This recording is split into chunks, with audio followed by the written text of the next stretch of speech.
OMG. Welcome back to Wired to Be Rich, everybody. I literally am on season 5. Like, this is crazy. If you're a returning listener, thank you for being here, genuinely, because this show exists, because people like you actually listen, share it, and come back. And if you're new here, welcome aboard. I'm really glad you found your way here because this is a space where we discuss money, identity, ambition, dating, and all the kinds of decisions that quietly shape your future long before you realize what they're going to cost you. Today's episode is a conversation that I've been having in my own head for a long time now. And I finally realized that I needed to say it out loud because I keep watching people treat dating like it's an entertainment, right? Or a personality trait, or something that just happens to them while their entire life feels stuck in the same loop. And what nobody really tells you is that your dating life is not separate from your financial life, even though we love to act like it is. Who you date is one of the most expensive decisions that you will ever make, not just emotionally, but in terms of your time, your energy, your focus, your ambition, and your future.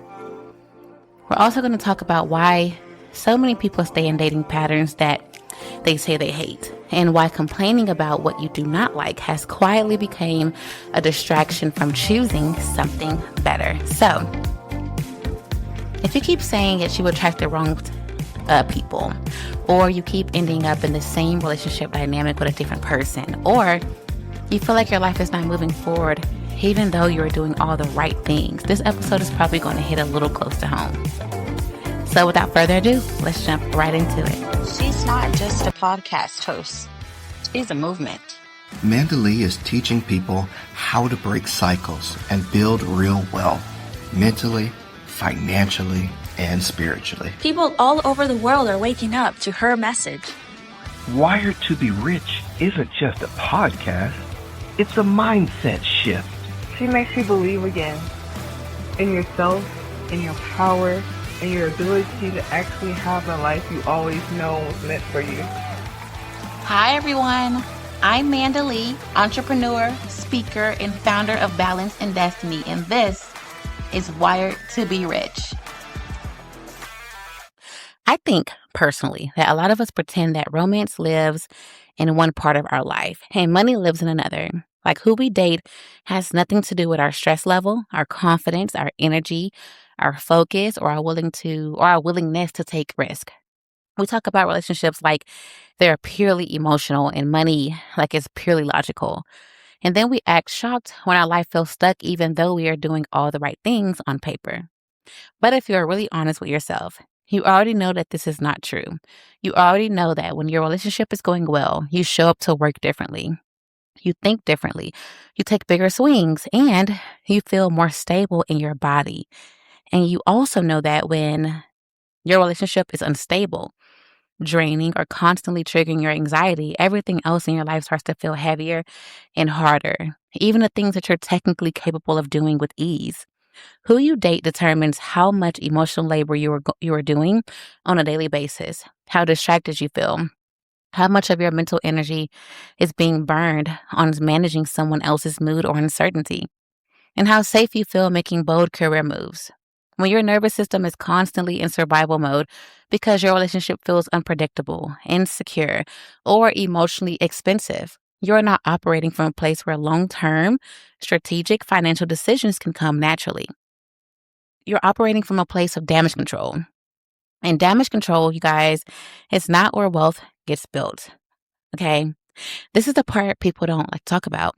A lot of us quietly subsidize relationships emotionally and financially in ways that we do not label as a cost. So, for instance, we pay with our time, our delayed goals, our postponed investing, our suppressed ambition, and the subtle decision to make ourselves smaller so someone else can feel more comfortable.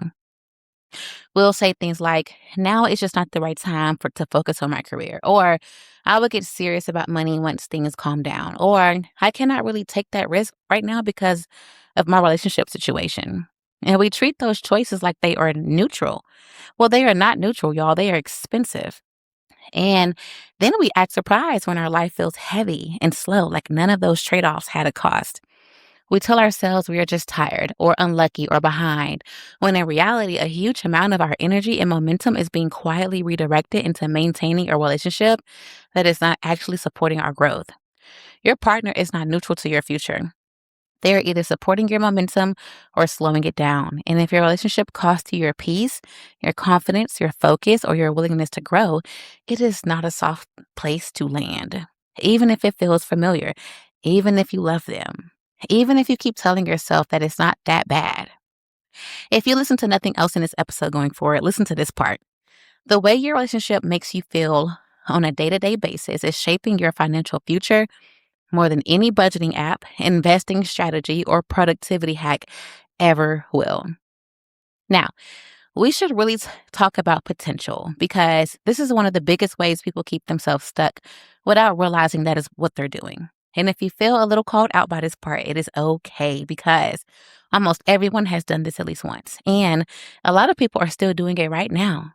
We do not date who someone is. We date who we think they might become if we are patient enough, loyal enough, supportive enough, or understanding enough. We fall in love with the future version of a person and then spend years trying to act like that future version already exists. People say things like, oh, they're trying, or they're working on it, or they're not where they want to be yet. And then they treat those statements like a plan instead of what they actually are, which is just hope. And I want you to be really honest with yourself for a second. How many times have you stayed in a situation longer than you should have because you were in love with someone's potential, not their actual behavior? My hand is raised. I'm going to call myself out. And then how many times have you told yourself that once they get it together, once they heal, once they figure out their career, once they mature emotionally, then everything will finally work out? But potential is not a strategy. Waiting is not an investment. One day is not a timeline. You cannot build a stable, wealthy, expansive life with someone who is still building an identity and expecting you to carry emotional weight in the meantime. Every year you stay loyal to someone's future version instead of their present behavior, you are making a long-term trade-off that rarely works in your favor. You are trading in your time, you guys, your momentum, your emotional energy, and your future options for a story about what might happen one day. And most of the time, that day never actually comes. Charm does not compound. Consistency does. Ambition does. Stability does. The traits that make someone exciting at the beginning of a relationship are not the same traits that make a relationship sustainable, especially if you care about building a life that is financially and emotionally expansive. And if you keep choosing partners who need you to wait, sorry about that. I need some water, who need you to wait, shrink, or carry the emotional load of their becoming, you are delaying, you guys, listen, you are delaying your own next level while telling yourself a story about loyalty and love. You're making a choice that has a real cost. And even if no one taught you to look at it that way, I'm here to teach you that. And again, this is not about villainizing anyone. People are allowed to be in process. You are allowed to be in process, but you are also allowed to decide that you do not want to build your life around someone else's unfinished journey. And that is valid. You don't owe anyone that. This is the part people usually don't like to hear either because it takes the conversation out of victimhood and into responsibility. And I'm not saying this in a cruel way. I'm saying this in a grown, honest way because at some point we have to stop pretending that we are powerless in situations that we keep choosing. Complaining feels productive. Venting feels like movement. Talking about what you hate feels like progress. It feels like you're doing something, like you're processing, like you're getting closer to clarity. But most of the time, you are not actually moving closer to change. You are just getting better at narrating a life that you don't like. Complaining, just like being in a perpetual state of healing, creates the illusion of growth without requiring any real shift in your behavior. It lets you stay in a situation that you are unhappy in while convincing yourself that awareness is the same thing as action. You start to confuse insight with effort and language with change. You know exactly what is wrong. You can name every red flag. You can explain the pattern perfectly, and yet nothing in your life actually looks different. And if you really look at it, a lot of people build their entire social identity around dissatisfaction. They bond with their friends over how bad dating is. And before I keep going, y'all, again, I am not calling anyone out. I am a victim of this sometimes until I have to check myself. But yeah, they'll bond with their friends over how bad dating is, how terrible their ex was, how exhausting situationships are, and how unlucky they feel in love. They have the same conversations over and over again, just with different names and slightly different details. And they start to treat that cycle like it's normal. One thing that I always self reflect on, I feel like my dating life is so so, right? It's not bad, but it's not the best it could be. However, every single partner that I've gotten with has been an upgrade from the previous one. I've not met my true soulmate yet. I have not met the man that fully gets me, but I have met men that have been better versions of the men that I've dated on in different areas. And that is my self-reflection to show myself that I am moving forward. I am up leveling not just who I am, but who I date. Complaining is cheaper than choosing better because choosing better costs you something real. It costs you familiarity. It costs you comfort. It makes you self-reflect. If after every relationship, if the only storyline that you have for yourself is, yeah, I did a little bit of reflection on me, but I realized that that person was A, B, and C, and I realized that this about that person and that about that person, none of that matters. It's about how you reflected on how you showed up, why you chose that person in the first place, and how you can no longer make that mistake again. It costs you the identity that you have built around struggle and chaos. It costs you people who are used to you staying. It costs you the version of your life that feels known, even if it feels bad. Complaining lets you outsource responsibility while staying exactly where you are. It gives you a way to feel like you're doing the work without actually doing the work. It gives you a way to stay in the same situation and still feel morally right about it. And at some point, awareness stops being growth and becomes a delay tactic. If you already know your pattern, if you can already name your pattern, and if you're still choosing your pattern, then the issue is not lack of insight. It is a lack of willingness to do something uncomfortable. Here's the part that most people never stop to even notice. Very few of us are truly unlucky in love. Like, let's be honest. You know, you have those bitter exes that say, oh my gosh, you're going to never find love and all these things, right? But the truth is, only very few of us are actually unlucky. What keeps people stuck is often loyalty to a pattern, to a familiar version of themselves, to the ego story built around how relationships, quote unquote, should go. That narrative has taken control of millennials, millennials mainly, honestly, because I'm a millennial, but I'm like on the Gen Z side. But it has taken control, like how people or how relationships should go. Says who? Whose relationship are you mimicking that you want to replicate the exact aura of that? You don't even know the full. You guys, it's a whole thing. And I don't even want to go into a whole tangent because I can see myself going off rails here. But you guys, please, that's the biggest thing that I can ask. Stop building your storyline about what you want in a partner based off of how things should, quote unquote, should be. That story feels familiar, even when it costs energy, peace, and momentum. And because it feels familiar, it's easy to keep repeating the same choices, even when the outcomes are predictable. It helps to pause and reflect. How often do we find ourselves drawn to the same archetypes of people, the same dynamics, the same emotional highs and lows? How often do we stay in situations that feel draining or unstable and tell ourselves it's just timing, circumstance, or bad luck? Or that person's just a bad person. No, a snake will shed its skin the minute you meet them. It's up to you to decide if you want to observe that that's what they're doing. The truth is, it's often patterns, not luck. It's a form of loyalty to what's comfortable or known, even when it's not serving your growth.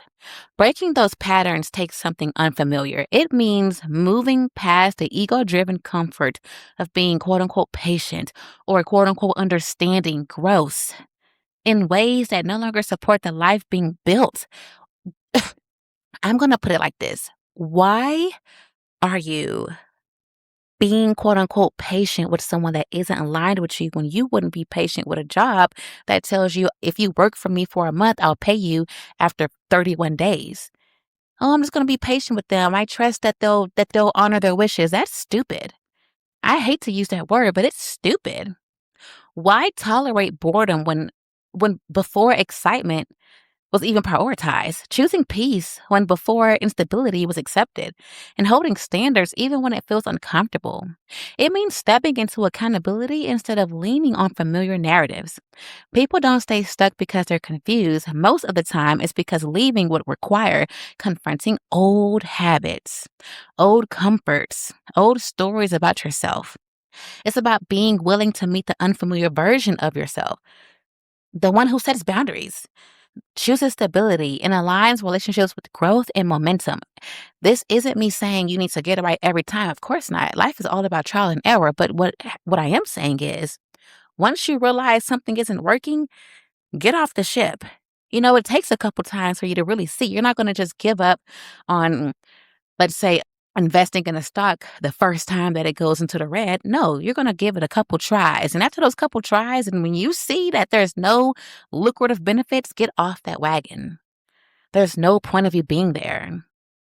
Every time someone stays loyal to patterns that no longer serves them, it quietly delays life opportunities and growth that are waiting. Moving forward isn't about judgment. It's about noticing what doesn't work and taking accountability for choices and choosing patterns that actually support progress and long-term fulfillment. But let's get real for a second, as if we've not been real this whole episode. Let's get even more real. Standards are not about being picky, okay? They are not about ego or judgment. Standards are about control, period. About clarity, period. About protecting your time, your energy, your focus, and your ability to move forward.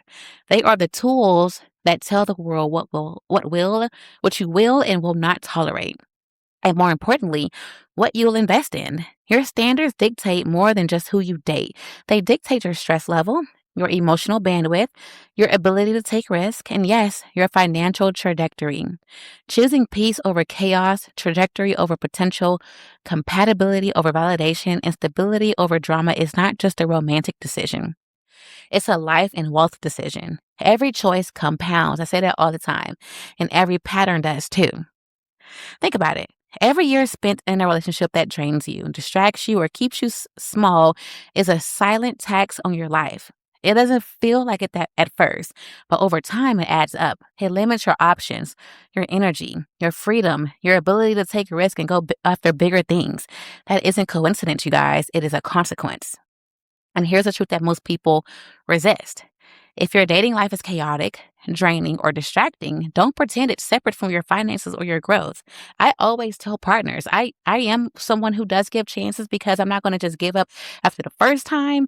But I always tell partners, friends, jobs, whomever, if you're going to be an emotional distraction to me, you cannot come along, because all that time that I'm going to be spending sad and crying over you is time that is being taken away from me building my future. One thing about it, and two things for sure, I'm serious about my money and I'm serious about the life that I'm building for myself from a career and financial standpoint. Nothing, and I mean nothing, will get in the way of that. So the minute that I decide that you are a liability and useless to me at this point because of the distractions that you're bringing me emotionally, you're done. You're done.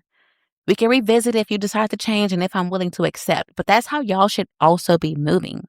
Standards are not restrictions. They are weapons. They are tools to defend your time, your energy, and your momentum.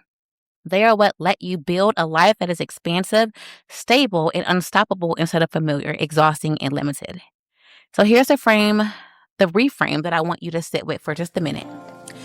Your dating life is not a side quest, okay? Not when you're an adult, because it will either deplete you or energize you, and that pours into every sector of your life. It is not something that is separate from your life or your growth. Every choice, pattern, every person you allow into your space has a cost, and that cost compounds. Your dating life is a financial and energy decision. And here's the kicker. Complaining about what you don't like is keeping you distracted from choosing what actually serves you. You are not cursed. You are not behind. You are not stuck. What you are doing is being loyal to patterns, to familiar discomforts, to versions of yourself in your life that your next level has already outgrown. And staying loyal to those things is expensive, you guys. It's not just emotional. It hits your time, your focus, your freedom, your momentum. All those things.